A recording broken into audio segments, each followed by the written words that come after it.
Okay, so we are live and we're in shul. It's not Friday, by the way. So people aren't sure. Today is not Friday. Today is better than Friday. I don't know. Different than Friday. Erev Pesach. Erev Pesach getting ready. Very exciting. We're trying to put things together, that kind of thing. Calm before the storm. Everyone's at home putting the food together that you can eat on Erev Pesach, and I got my little coffee in my Pesach glass.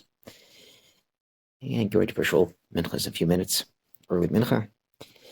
So just quick thought that really kind of hit home. Baruch Hashem, I get this last minute thoughts. Maybe they're good. Maybe I don't care for too much.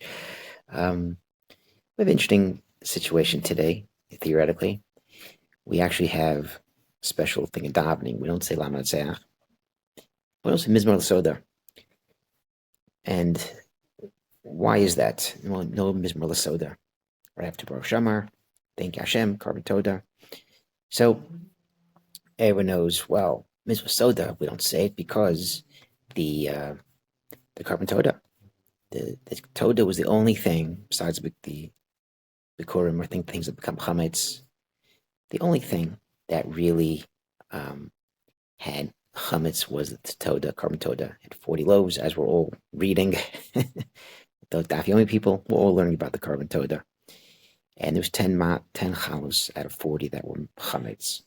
And because you couldn't bring, theoretically you could, but you really can't. So you're so busy with the Karban Toda. Practically speaking, you would not bring a Toda on Erev Pesach. It's not like it's usher, but it's one of those things because it's chametz there. There's 10 loaves of chametz, and you don't have time to really enjoy the Toda, have the meat, and all the 40 breads. So therefore, no Karban Toda, we can't finish. And we go on.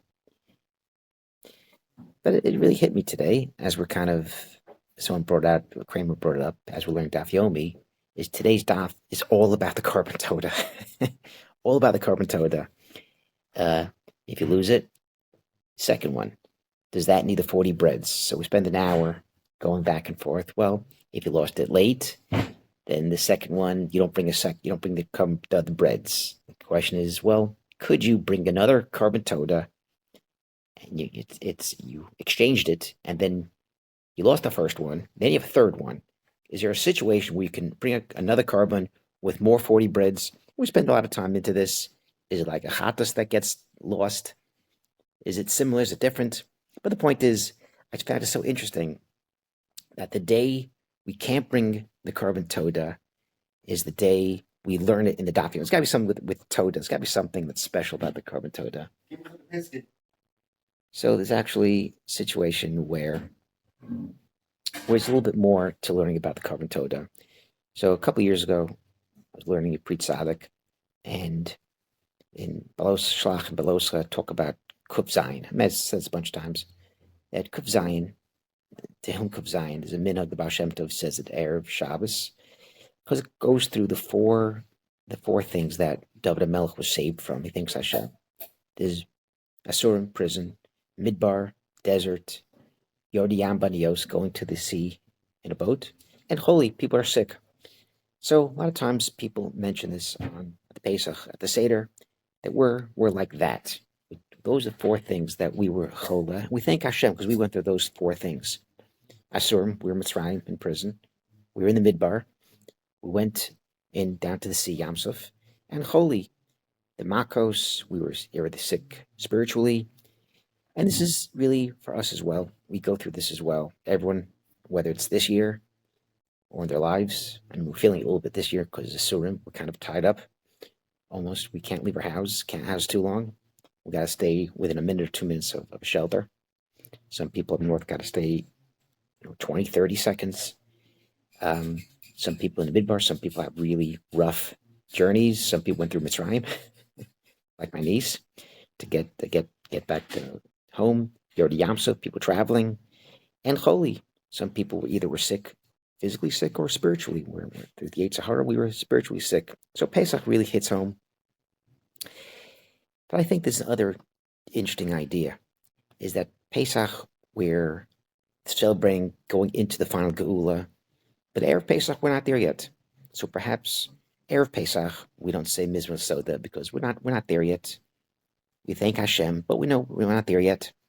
But Pesach, once we kind of hit Matzah, Baruch, Halam, Nirtza, we're kind of looking forward to the final Gula, and that's when we say a full thank you. So maybe erev Pesach, we kind of remember that, yes, thank you, but it's not a full thank you. But comes Pesach night, we have to imagine we're Mitzrayim, but also imagine that we're 1 year very close to the final Gula. And also we try to remember that we thank for, we say thank you for the people we have, things that we do have. We don't focus too much. Hopefully we don't have any rockets tonight, no sirens tonight. We don't have to kind of all pack into the Miklat.